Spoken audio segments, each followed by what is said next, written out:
오늘 우리가 아모스 8장의 말씀을 통해서 아모스에 나타난 아모스 선지자의 마지막 설교를 함께 나누도록 하겠습니다. 모니터 볼륨이 약간 작은 것 같은데 조금만 올려주세요. 이 아모스의 환상이 앞에 7장에서 계속되고 있죠. 거기에도 보면 여러 가지 그 환상들이 보이고 있습니다. 메뚜기의 환상, 불의 환상, 다림질의 환상, 이 모든 환상들이 뭐냐면 하나님께서 이스라엘 백성들을 바라보실 때 그들이 망할 수밖에 없다, 그들의 죄로, 그러한 내용을 전해지는 환상이었습니다. 그리고 오늘 그 마지막 네 번째 환상으로 여름과일의 환상을 보여줍니다. 사실 우리는 이 말씀을 보면서 히브리 원문을 이해하지 못하면 이 내용을 이해하기가 어려운 부분이 있습니다. 왜냐하면 이 여름과일 한 광주리라는 말은 이스라엘이 이제 끝에 이르렀다. 지금 여름과일은 뭐냐면 이스라엘의 마지막 과일을 이야기합니다. 끝물 과일을 이야기해요. 이 끝물 과일은 금방 상하는, 그런 더운 지방에서 금방 상하는 과일을 이야기하죠. 그런데 우리가 이 말씀의 의미를 보면 지금 끝이라는 이스라엘의 그 히브리어가, 끝이라는 단어가 캐치라는 단어입니다. 그러니까 카이츠, 과일은 캐치예요. 그러니까 지금 같은 단어인데, 같은 발음인데 뜻은 다른 거죠. 그러니까 이스라엘의 끝이 이르렀다, 이 말을 하나님께서는 이것을 우리가 이제 언어의 유의적 문학적 표현이다 이렇게 말하는데, 이제 우리 젊은 아이들이 말하는 건 이제 워드 플레이, 이 말장난이라고 말하기도 하는 거죠. 지금 같은 단어를 가지고, 지금 그 같은 발음을 가지고 다른 의미를 말씀하고 있는 겁니다. 그런데 이스라엘 사람들은 이 말씀을 들으면서 그 의미를 이해하는 거죠. 여름과일 광주리, 한 광주리, 그것은 끝물에 있는 과일이다. 그리고 이 캐치라는 단어가 끝이라는 단어니까 지금 금방 상해서 버릴 수밖에 없는 여름과일과 지금 부패하고 타락해서 망할 수밖에 없는 이스라엘을 같은 의미로 이야기하고 있는 그런 표현입니다. 구약 성경에 보면 이런 표현들이 종종 나타나죠. 이제 우리가 그 예레미야서 1장 12절에 보면 하나님께서 예레미야에게 환상을 보여주면서 이렇게 말씀하지 않습니까? 예레미야야, 네가 무엇을 보느냐? 그랬더니 예레미야가 내가 살구나무 가지를 봅니다, 이렇게 이야기를 했어요. 근데 우리 성경에는 이제 살구나무로 번역됐지만 정확하게 번역하면 이제 아몬드 나무인데, 내가 그 살구나무의 가지를 봅니다의 그 살구나무가 샤케드라는 뜻입니다. 샤케드라는 단어예요. 근데 하나님께서 지킨다, 보호한다, 그 뜻도 똑같은 발음으로 샤케드예요.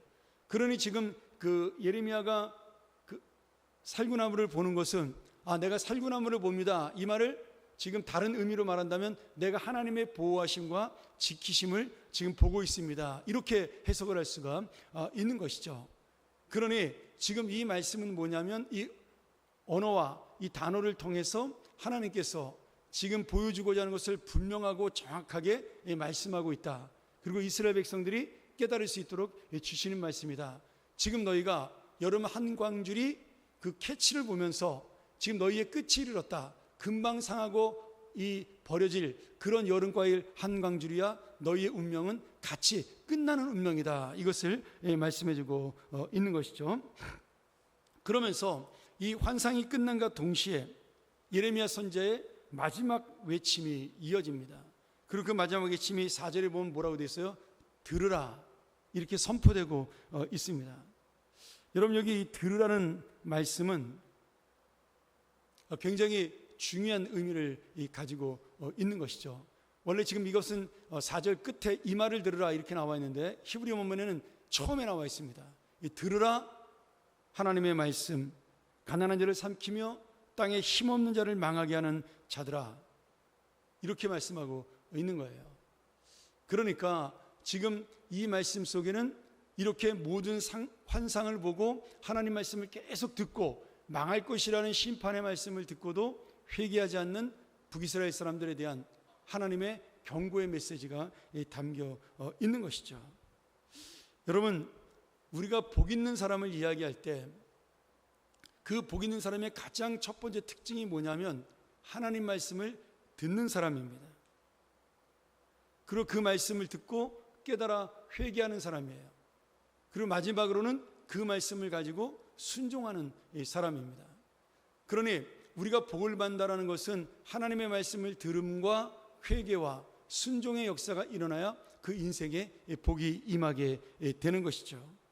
그런데 역설적으로 지금 이 아모스 선지자가 들으라고 크게 외치는데 크게 외칠수록 반대로 지금 북이스라엘 사람들은 듣지 않는다라는 겁니다. 그것을 시끄럽게 여기고 그 길을 막고 일부러 그 목소리를 외면한다라는 사실이죠. 그래서 지금 북이스라엘 백성은 이 들음 속에 회개하지 않았고 순종하지 않으므로 복을 받을 수 있는 인생이 결국 망하는 인생으로 갈 수밖에 없었다는 겁니다. 하나님께서 마지막 외침, 지금 이 경고의 말씀을 통해서 이것이 마지막 설교고 마지막 외침이다 이렇게 말씀하시면서 더 이상 이 말씀을 듣지 않는 사람들에 대하여 너희는 더 이상 내 백성이 아니다. 너희는 내 백성이 아니라 가난한 자를 삼키고 힘없는 이들을 망하게 하는 악인에 불과하다라고 그렇게 경고하며 그들에게 심판을 전하고 있습니다. 여러분, 우리가 망하는 사람의 특징을 볼 수가 있습니다. 제가 이제 교회 사역을 하면서 교회도 마찬가지예요. 교회가 분열이 일어나고 교회가 그 망하는 교회들, 뭐 망했다는 것이 교회를 문 닫았다는 얘기 아니라 정말 잘 나가던 교회들이 무너지는 모습들을 순식간에 무너지는 모습들을 보면서 모든 교회마다 특징이 있어요.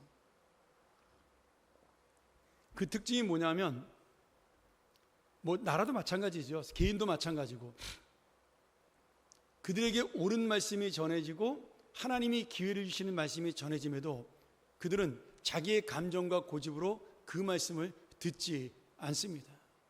이게 모든 망하는 공동체, 망하는 개인의 특징이에요. 이게 참 이상하죠? 남들이 다 옳다고 이야기하는데 객관적으로 볼 때 전부 다 이 말씀이 옳다라고 설득하고 이야기하는데 정작 망하는 사람은 그 이야기가 귀에 들어오지 않습니다.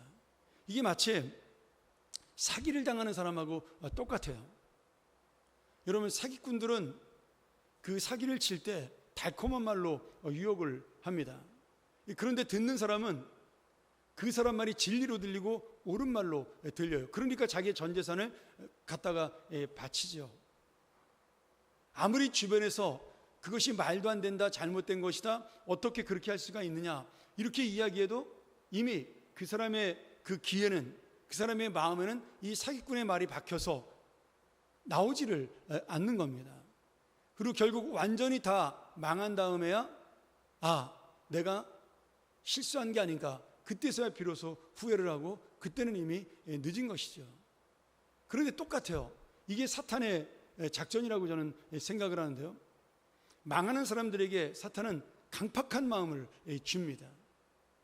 사탄이 우리를 망하게 하는 두 가지의 큰 요소가 있는데 하나는 낙심하게 하는 것이에요. 더 이상 나는 회복할 수 없고 더 이상 나는 일어설 수 없고 더 이상 나는 어떻게 할 수 없는 무능한 존재다. 그래서 하나님을 붙들어야 된다. 이게 아니고 그래서 나는 끝났다. 이렇게 우리를 낙심하게 만드는 것이 이 사탄의 첫 번째 작전입니다. 그리고 그렇게 생각한 것 아니면 내 힘으로 할 수 있다고 생각하는 것을 굽히지 않고 끝까지 고집을 부리게 만드는 것, 그것이 이 사탄의 이 작전입니다. 여러분, 여러분의 인생 가운데 항상 이걸 놓치지 마셔야 돼요. 지금 내가 가는 길이 옳지 않은 길이라고 누군가 이야기해 주면 기분은 나쁘고 화는 나고 자존심은 상하지만 그것이 여러분을 살리는 자의 음성입니다. 그리고 여러분은 돌아보셔야 돼요. 아니, 주변에서 여러분에게 이야기하지 않아도 우리는 보통 느낌으로 알 수가 있습니다. 사람이 모이게 되면 내가 옳은 행동을 하지 않거나 무리한 행동을 하면 사람들이 부담을 다 갖기 마련입니다. 그렇지 않습니까? 근데 사람은 영적이기 때문에 그것을 느껴요. 내가 이 이야기를 하거나 이 행동을 하거나 이 말을 하면 사람들이 별로 좋아하지 않고 표정들이 딱딱해지고 분위기가 나빠지는 것을 알 수가 있습니다. 그런데 내가 옳다고 생각을 하면 그 다른 사람의 감정이나 분위기나 그런 것들을 전혀 생각하지 아니하고 끝까지 자기의 고집을 부리고 자기의 의견을 관철하고 자기의 생각으로 나아가려고 합니다. 여러분, 이게 교만하고 고집을 부린 자들의, 그리고 그러다 망하는 자들의 특징이에요. 지금 북이스라엘 사람들이 예레미야가, 아니면 요나가, 아모스가, 호세아가 수도 없이 하나님 말씀을 외치고 있는데 그 말씀에 귀에 들어오지 않는 겁니다. 그리고 거짓 선지자가 말하는 것이 귀에 들어오는 거예요. 이 아모스에는 아마샤라는 악인이 나오지 않습니까? 야, 하나님은 우리를 사랑하기 때문에 우리를 망하지 않게 하실 거야. 우리는 이미 택함 받은 백성이야. 내가 조금 실수해도 하나님은 우리를 인정하실 거야. 그러면서 하나님이 버릴 수밖에 없는 자리로 자꾸 가게 하고 내 귀에 달콤한 이야기만 들리게 하는 것입니다. 그래서 우리가 좋은 이야기를 듣는 것도 중요합니다만은 쓴 이야기를 듣는 것은 더욱더 중요합니다. 사람이 격려가 필요한 사람이 있고 쓴 이야기가 필요한 사람이 있습니다. 그런데 그 두 개가 잘 조화를 이룰 때 우리는 그 사람의 인생이 바로 설 수 있고, 또 하나님 말씀 앞에 내가 어떤 때는 격려와 위로를 받고 어떤 때는 그 말씀에 내가 하나님 앞에 깨달음을 얻을 때 우리는 또한 복 있는 인생으로 나아갈 수가 있는 것이에요. 북이스라엘 사람들은 예배를 열심히 드렸습니다. 어떤 예배를 열심히 드렸어요? 빨리 끝나고 싶은 예배를 드렸어요. 우리가 읽지는 않았지만 5절에 보면 그들은 항상 이렇게 이야기했어요. 빨리 이 월삭 절기가 지나야 내가 이 곡식을 팔아서 잘 살 수 있다. 이 안식일이 빨리 지나야 내가 이 밀장사를 해서 부자가 될 수 있다. 예배는 형식이 되었고, 이 예배는 드리긴 드리지만 지금 마음과 생각은 어디가 있어요? 물질에 가 있고 장사하는 데 가 있고 사업에 가 있는 겁니다. 온통 사람의 생각으로 가득 차서 예배를 드리면서 지금 자신들은 예배를 드렸기 때문에 하나님이 사랑할 것이다라고 이야기하고 있는 것입니다. 오늘 여러분, 그들은 예배를 드리면서 그 시간이 아깝다고 생각을 했어요. 기도하는 그 시간을 허비한다라고 생각을 했습니다. 그리고 빨리 이 시간이 지나서 안 하면 내가 눈치가 보이고 또 사람들에게 욕을 먹고 안 좋은 소리를 들으니까 이거 어떻게 빨리 때우고 가서 내가 장사해야지, 빨리 가서 내 일을 해야지, 이런 마음으로 예배를 드렸다라는 거예요. 그러니 여러분, 그 예배 속에 하나님 말씀이 들리지 않고 그 제사 속에 하나님의 회개와 깨달음이 그들에게 들리지 않았던 것이죠. 그래서 그 말씀 없이 나가서 오늘 말씀대로 가난한 자를 착취해서 자기의 이익을 취하고 한층 더 나아가서 사람을 속이는 데까지 이르는 그런 악한 삶으로 가게 된 것입니다. 그리고 모든 사람이 그렇게 사니까 나중에는 그 양심이 너무 딱딱해져서 단단해져서 하나님 말씀이 들어가지 않는 거예요. 오히려 하나님 말씀대로 사는 사람이 이상해 보이고 저렇게 살면 망하는 건데, 손해보는 건데, 오히려 그 사람을 이상히 여기는 그런 현상이 북이스라엘에 벌어지기 시작을 한 것입니다. 그래서 하나님이 마지막 11절 12절 말씀에 이렇게 선포를 합니다. 너희들이 양식이 없어서 굶어 죽는 것이 아니라 물이 말라버려 목말라 죽는 것도 아니라 하나님 말씀을 듣지 못하는 기근 때문에 말씀이 없어서 너희가 죽는다. 이렇게 재앙을 선포하십니다. 여러분, 우리가 말씀이 없을까요? 아닙니다. 저는 사실 우리나라에 이렇게 많은 예배가 필요 없다라고 생각을 하는 목사 중에 하나예요. 그냥 전통적으로 내려오니까 열심히 제가 예배를 드리고 말씀을 준비하지만 실제로 예배는 한 번만 드려도 충분합니다. 그런데 우리가 어쩌면은 우리의 감정을 처음에는 그렇지 않았죠. 내가 하나님 말씀을 더 많이 듣고 그 뜻대로 살기 위해서, 내가 그 하나님 말씀을 지키기 위해서 이 예배들을 자꾸 만들어 낸 것입니다. 그 전 세계에 유례가 없는 뭐 수요 기도회, 금요 기도회, 새벽 기도회 이런 것들이 우리나라에만 있는 것이죠. 그런데 여러분, 그것이 무엇이 되었어요? 형식이 되고 외식이 된 것입니다. 그냥 참여하는 것으로 만족하게 되었고, 어쩌면은 너무나 말씀을 많이 들어서 그 말씀을 생각할 여유조차 없을 정도로 예배가 많을 수도 있다라는 거예요. 오늘 하나님께서 너희가 드리는 제사를 내가 받지 않는 이유를 생각해 봐라. 너희는 열심히 제사를 드리고 열심히 제물을 바치는데 내가 왜 그 제물에 대해서 눈을 돌리고 고개를 돌리는지 한번 생각해 봐라. 계속해서 그 말씀을 하셔요. 그것이 무엇입니까? 너희의 삶이 없다라는 거예요. 너희의 그 삶 속에, 이 제사가 끝나고 나간 그 삶 속에 하나님의 뜻이 없고 하나님의 마음이 없고 너희의 욕심만 가득 차 살아간다라고 계속해서 주님이 경고하고 있는 것입니다. 사랑하는 여러분, 예배를 많이 드렸던 우리 선조들이 왜 이 예배를 만들었을까를, 왜 이 기도회를 만들었을까를 다시 한번 우리가 돌이켜 보아야 하는 것입니다. 세계에서 가장 성경 해석이 발달된 나라 중에 하나가 우리나라입니다. 모든 평신도들이 정말 성경을 해석할 수 있도록 큐티, 스터디 바이블 프로그램, 전 세계 어떤 나라도 이 정도로 잘 된 나라가 없어요. 성경도 우리나라는 이 스터디 바이블만 해도 50종이 넘습니다. 그런데 정작 우리나라는 주님의 뜻대로 가지 않습니다. 교회는 주님의 말씀으로 가지 않아요. 그 말씀의 의미가 무엇이냐? 오늘 하나님의 백성에 있어서 이 말씀 앞에 엎드리는 것이 전부라는 거죠. 그런데 우리에게 진짜 내 마음에 들리는 말씀을 듣지 못한다라는 거예요. 아니, 안 듣는다라는 것이죠. 사랑하는 여러분, 하나님의 말씀이 우리에게 전해진다라는 것은 지금 하나님께서 나와 동행한다라는 뜻이에요. 그것이 강단에서 전해지던 아니면 사석에서 다른 사람을 위해서 전해지던, 내가 큐티를 통해 하나님 말씀을 깨닫던 그 하나님 말씀이 내게 들리고 있다는 것은 내가 그 말씀을 듣고 회개하고 순종하고 그런 마음으로 나아간다는 것은 지금 주님이 나와 동행하고 있다는 뜻과 같습니다.